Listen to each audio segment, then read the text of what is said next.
thanks a lot. It's a great pleasure being here. I remember very well that the last conference I attended in person was one of Sultan's conferences in Prague. And we held this wonderful conference, and 1 or 2 weeks later, hell broke loose in Europe. Now we're back, and it's a pleasure to be back. And I'd like to invite my two panelists without any further ado on stage. So please give a hand to Judas and Vilnius. Yes, indeed.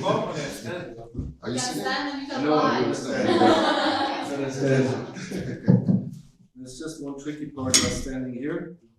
I'll try not to activate my insurance on this one here. So just a few words on Judas and Gediminas before we get started. I'm sure that some of you might know them from the Lithuanian and Baltic ecosystem. Starting with Judas, he's a co-founder and CEO of Ondato, so a company specializing in customer compliance management and tools that essentially cover the full spectrum of compliance challenges. He's I think what is referred to as a true trailblazer in the Lithuanian fintech industry, and has many years of experience in fintech, digital banking, and operations. Then we have Gediminas, to my right as well, CEO and co-founder at Contribui. As the word kind of says, it's a solution for content creators hunting to get paid for their content contributions. And he is also the former CEO and co-founder at Identify, company specializing in identity verification and fraud prevention. So, great, let's get started. Gediminas and Judas, in our pre-discussions, we looked at the possibility of maybe as a starting point outlining a few of the risks that we are aware of in the space of cybersecurity. And what I would suggest is that we start by high-level outlining a list of these risks, and then I think in the second part we can dive a bit deeper into some of these. So please, Judas, would you like to get started? Yeah, I can kick it off. So basically, we are now moving all the services and everything into the digital space. Yeah, so and we see this shift. Of course, we saw that shift happen before COVID and all the stuff, but COVID was a huge push, and basically that's extending to happen and all the stuff. But it also then brings the risks and the threats that were unknown before. Yeah, so. And one of the today's challenges, what we see even in today's reality within the war happening, that there's lots of the deepfake possibilities, where basically one of the key challenges is that how to know that someone in the digital space itself is the person that he's pretending to be. Yeah? So and that's where we have set up the technologies actually to fake that. Yeah. So and that's the very bottom line as such, to be able to pretend. And then if you dig in deeper into that, so all the digital footprints and everything are of course changing. Yeah. So there's lots of possibilities to hide. There's lots of the solutions for whatever, like VPNs and all that kind of stuff that loses the track of where the person is coming from. And that gives those challenges for today. So basically realizing who is the exact user of whatever type of services, something like that, is one of the key challenges today. Wonderful. Thanks, Gediminas. Any other risks to add on this? Yeah, I can maybe touch top of the iceberg of the risks which we are facing, mostly with Contribui project. So naturally it would be all the stuff around data.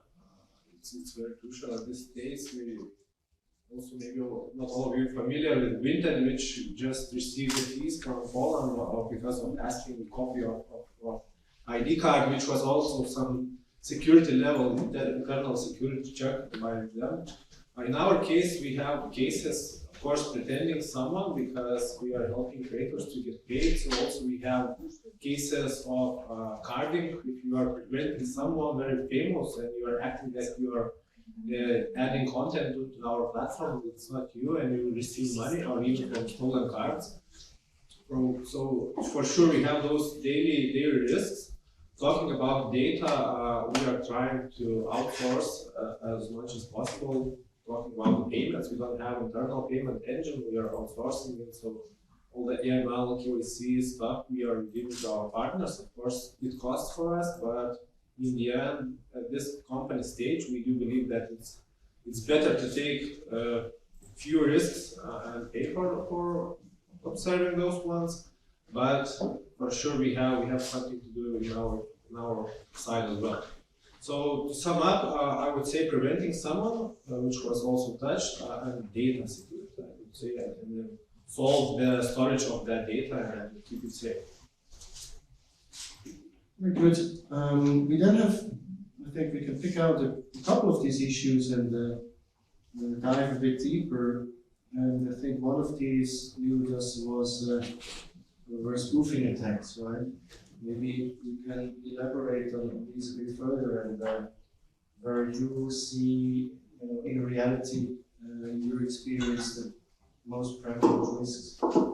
So basically, spoofing itself is like something similar to what I was talking about. The defects is just like trying then to spoof whatever type of activity that you're asked to do. So Gediminas touched the point about the ID. So that's the most common case when somebody is trying basically to present the document that they actually don't have. Yeah? So either showing that from like whatever type of other screen, making that a copy and then editing that and basically then showing that copy and all the stuff. Because we have to understand that in the digital space, when anyway all the content is digitalized by any kind of means, yeah. So that like there are two sides, yeah. So and in one side is the actual person, like me sitting in front of my computer, then showing something to my computer camera, and then somebody else in the other side again on sitting on the computer looking at the screen basically, and then reviewing some kind of transactions or whatever, yeah. So or the documents that they receive.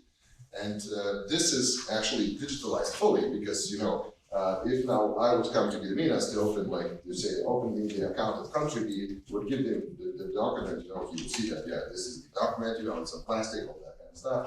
But when it's done digitally, so he's not sure, that this is the actual real document and whatever. And I'm not talking about the IDs only, it's also like about the proof of address, whatever type of other documents and everything. And that's where the huge risk is then actually coming from, because the other type of technologies for editing those images and replacing the actual stream media or whatever with some kind of pre-generated content now is open, and basically you can do whatever you want with that, and when we are using digital channels. So this is the part that we are facing, and today it's not a kind of some kind of future or whatever, but this is actually what we see coming within the stream of transactions, and that's a risk that we have today.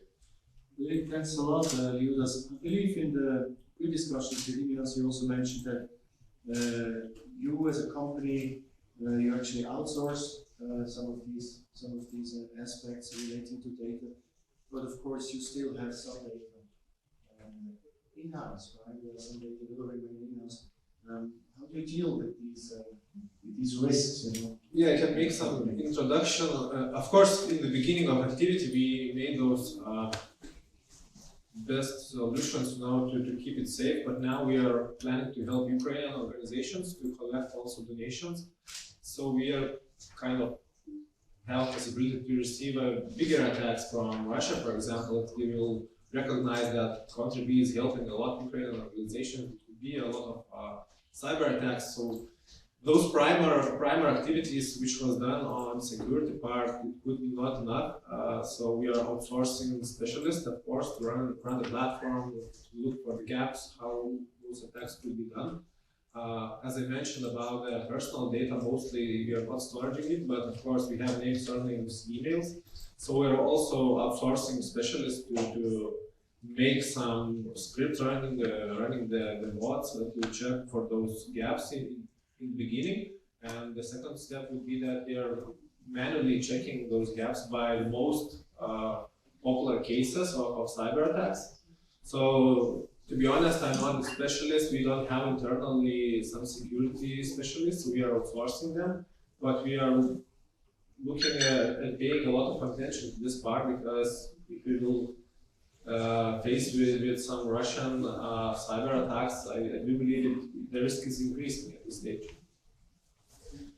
Yeah, this is a real actual threats happening. Huh? So, of course, we are in a region where also physically this feels a bit closer, this terrible conflict. So I understand you are supporting several NGOs in that field. Is that right? Could you give some examples what these NGOs do in the field? We have different types of NGOs, like helping children, helping animals, and now we having like, I don't know, over 20 NGOs who are helping Ukrainian organizations. Still, most of them are local ones, because we are changing payment provider to support Ukraine, because we are using Stripe. So the Stripe is helping us with security of personal data, KYC, all this stuff. But they are not covering Ukrainian region, so we are implementing new one for that case.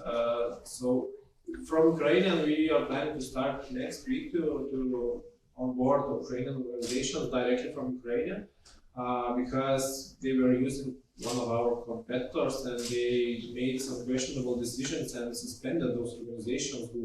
One of them was like collecting 350K per month, monthly recurring donation. So it's a huge impact, and they suspended. And now they're looking for alternatives and then planning to use our solution.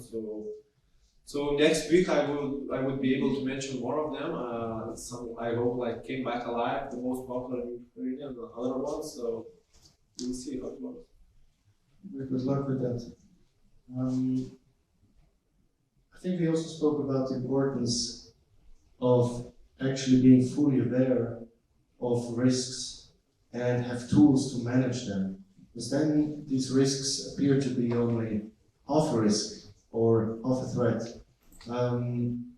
Maybe again, from your experience, you could give one or two examples where you have observed that in business endeavors, people being not aware of a risk and what can happen, and maybe in another situation, people at least being aware of it, not managing it 100% well, but at least having some tools.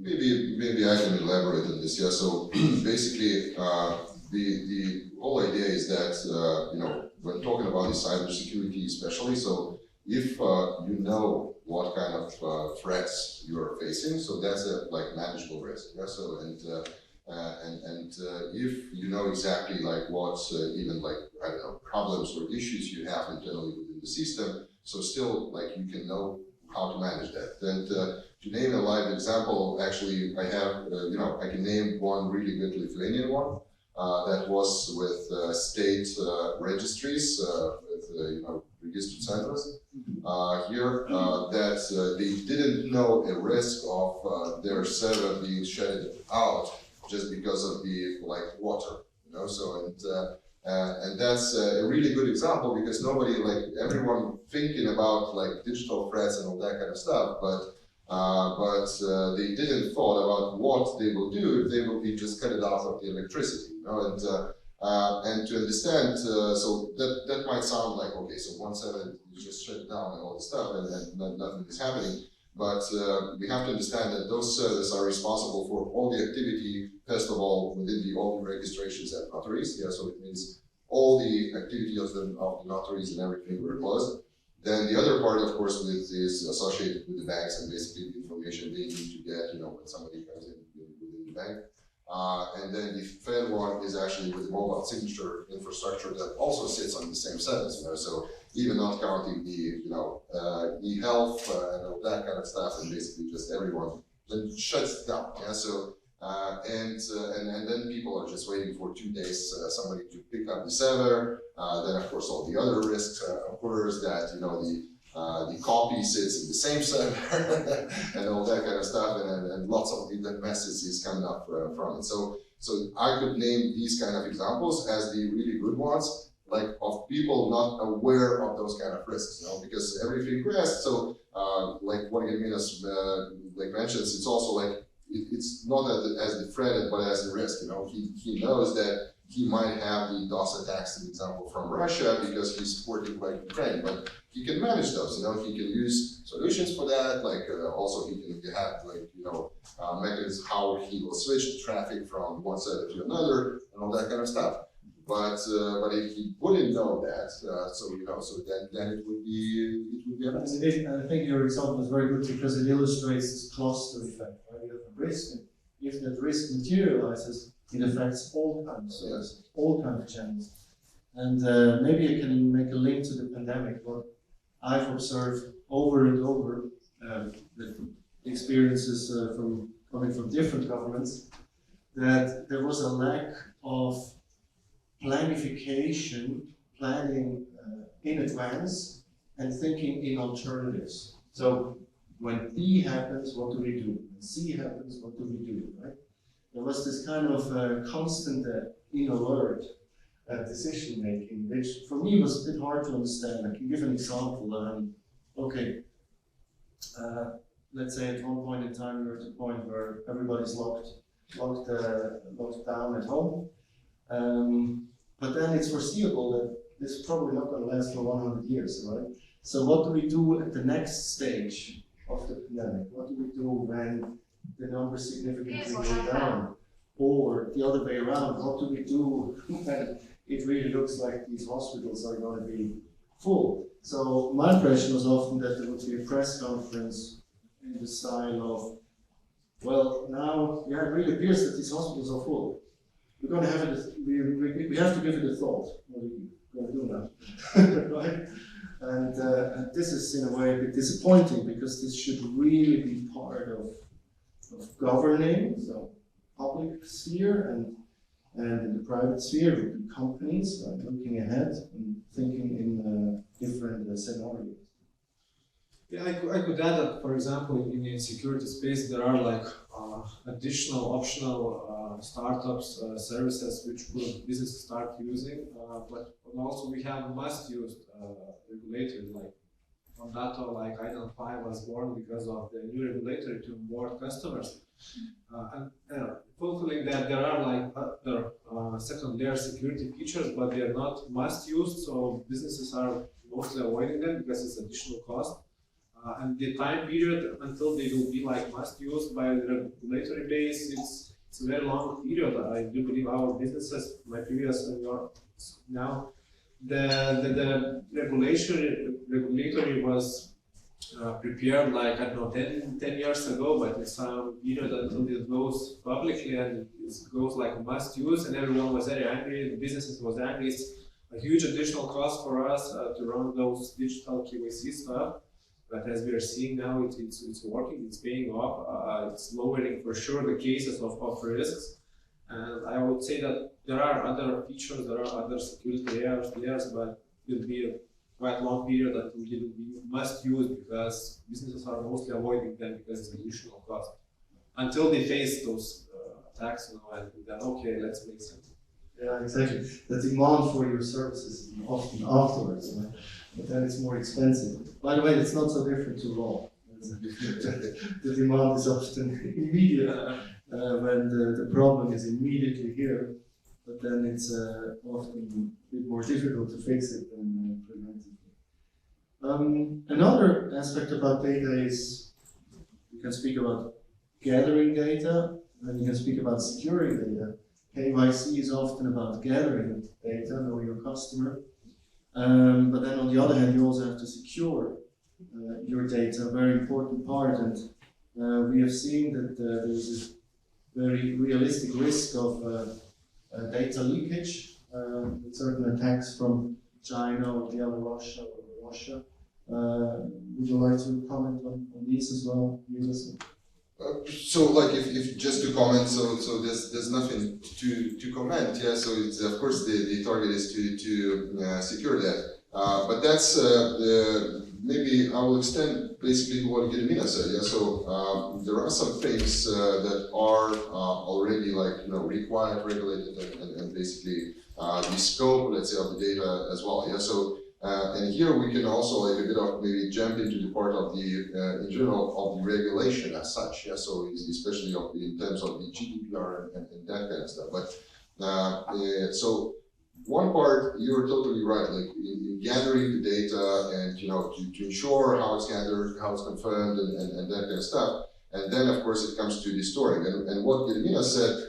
Is that they're as business, they're trying actually to get rid of all those parts as much as possible. Yeah, so of course they still have some parts of the data that can be whatever, like leaked or something, but they have the mechanism to ensure that. And since the databases are not so large anyway, because they limit the scope of the data, so they are managing that anyway. Yeah, so. And that might be a good approach actually to it in general, so that if the business focus is to do just some kind of services for whatever contributors or just the NGOs collecting those payments, so maybe then to focus on that business, just having as much information as is needed just to provide a service, like just to identify internally who they are paying to and basically knowing that who is contributing. And then giving the rest of that part of the business that is not related directly just to the professionals, because honestly there's so many spaces where to leak the data, and we have to understand that the majority of the cases of leakage is not because of the technology or some kind of open force or whatever, or not use VPNs and so on and hacks from China. It's actually just a human being. And literally, like if you talk about now the CTV case, it's a really good one. Yeah, so huge data leakage of hundreds of thousands, personal data, including myself. Really nice to see the number 7 or something in there. So you excel. Yeah, so on the top. And really huge leakage, but that was just a simple mistake of the person, just putting some literally table with all the data, just hashed a bit of password, but with the simple hash itself on an open server, so it's like, if losing the wallet just now on the street, just placing that on the table. Going somewhere to do your job, and then oh my god, my wallet is gone. With a PIN code without one number, yeah. yeah, with a PIN code on a card without one number, just guess what that might be. So that's kind of explains how the security itself should be structured and separated from from the main business activity and the rest one. So. That's my approach. I could add, I do believe that it depends on the size of the company, how sweet you are looking like for those cyber attacks. I can share one case which we faced. For example, we saw that there was some information from Amazon servers which we were using to make some changes, and everyone in the company was asking, have you made those changes? Have you made those? No one had made those changes. So the IT guys, that they run additionally all the antivirus programs, and saw that one programmer has virus in Excel file, and he was sharing that Excel file with other IT guys. So everyone was like full of viruses, So the first step is, which is also like ISO standards and running through the company, is that you need, or you should, it would be perfect if you separate the hardware between your daily routine, like computers, mobile phones, not mixing the computer which you're using personally with the working stuff, because somehow he was making, I don't know what kind of website maybe he was looking at, but somehow he managed to get that virus and then share with other colleagues. So the first primary step for additional security is to separate computers which you are belonging to some servers, databases, not used for daily routine and constantly run those antivirus programs. I think that's the first step to understand the risk and try to avoid it. Thanks, indeed. Maybe, before we wrap up, we've spoken quite a bit about cybersecurity. I'd like to open the door also towards privacy a bit more. And put that, I think, in the light of also recent developments at EU level, European level, where you're all aware, of course, the GDPR has been implemented for several years now. We see record high fines being imposed in that field by governments, by authorities. We have the Schrems 1, Schrems 2 rulings at the court that had huge impacts, that essentially impacted on whether and how data could be transferred legally to the US, where the European Commission came out with their standard contract clauses last year in September. So a lot of developments, it would appear to strengthen that European shield of data protection. And one thought I like to emphasize, because I know for businesses it's often perceived as a hassle, all these rules, but there is an underlying big value to it as well, and that's trust, customer trust. I see this as something absolute key for the future, and where European jurisdictions, European companies can distinguish themselves from other parts of the world exactly because they are so strictly regulated in that field. So you mentioned a few examples of leaks. What you can often see is when there is something wrong with payments. Payments are not being done timely, payouts are not being done timely, for instance, in the field of gaming, gambling. You can feel how customer trust is eroding by the second. And I see this as a big, I think maybe big challenge, but also a big opportunity for companies in the future. And of course, I'd like to hear your views also on this from your perspective. So, I think that also that was a bit of mentioned before. So basically, that's exactly what Vilnius was telling about, the kind of when the companies are forced to do something. Yeah, so to get into some kind of settled level. And just when talking about the privacy and cybersecurity, so we have to understand that there are two parts of it. And so one is the part of the user, that's, the data owner, and basically then somebody applying for whatever type of services. And then the other side is actually the company that has the data, or the party that gets the data. Yeah. So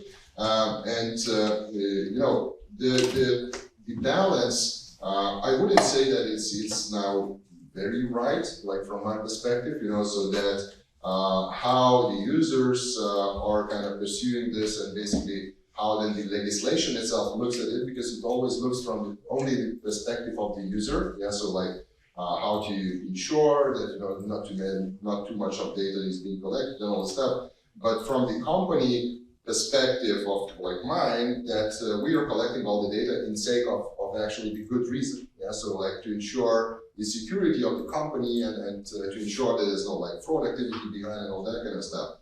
And for us, of course, the bigger data sets are better than the lower ones. Yeah. So this balance is always in a fight of it. But the requirements from the perspective of how the data needs to be secured, of the possibilities to transfer that, of the data set itself, of the scope of the data, I think it's also good, because then it gives the settled level. Then it gives the settled level of kind of trust in general for the whole internet and for the systems. And then it creates some kind of value for the user as such, because they can also have a bit of trust, in general, like using the internet and the remote services and whatever. It's just, there's always, like we as businesses and in general, like as a society, of course, would like to have more personal responsibility of the person. Yeah? So like, for us, it's obvious that what you is saying, that just literally don't open those sites, and you will not have to split the hardware and all that kind of stuff. But in reality, we just know that it does not happen, and even like splitting the hardware also will not happen, So that's what we have to keep in mind, and to make sure that the certain level is still being kept. So that's my opinion. Yes. In our case, as I will repeat myself, that we are sharing most of the security cases to outsource. Maybe the biggest parts which we are trying to solve, not to become how to say, sweet spot for those hackers, but I would say mostly for carding perspective, because we are kind of platform where you can open an account. It could be like Airbnb, other stuff where you are opening account, preventing that you're someone, and then you are carding to your own account, and then that's how you are taking the money from someone's card. And it's very small line while you will become on some cyber hacker forums, when it will be like published that okay, like country B has a gap and everyone would card there, and then you will instantly have a lot of such cases. So you need to identify them in the very beginning, block them, because otherwise you will be on forums as a good opportunity for hackers, platform as good opportunities, and then you will have plenty of problems. So I would say we are mostly looking at that anti-carding and security from carding as a platform standalone. Thanks, Gediminas. Gediminas, thanks a lot for this discussion. I'm going to wrap up with a little anecdote. You mentioned, please try to avoid the obvious risks, right? So, really don't place all these passwords and whatever in a semi-open space. And you made the comparison to, you cannot just have your wallet somewhere dragged in a public space, right? I did see a documentary though in Japan where they did exactly that. So they would leave their wallets on the table and then go to the restroom, stay away, and they left the camera filming the table, half an hour, 45 minutes, nothing happened to that wallet. So if you're not that risk aware, it only works in Japan. Thanks a lot. Thank you.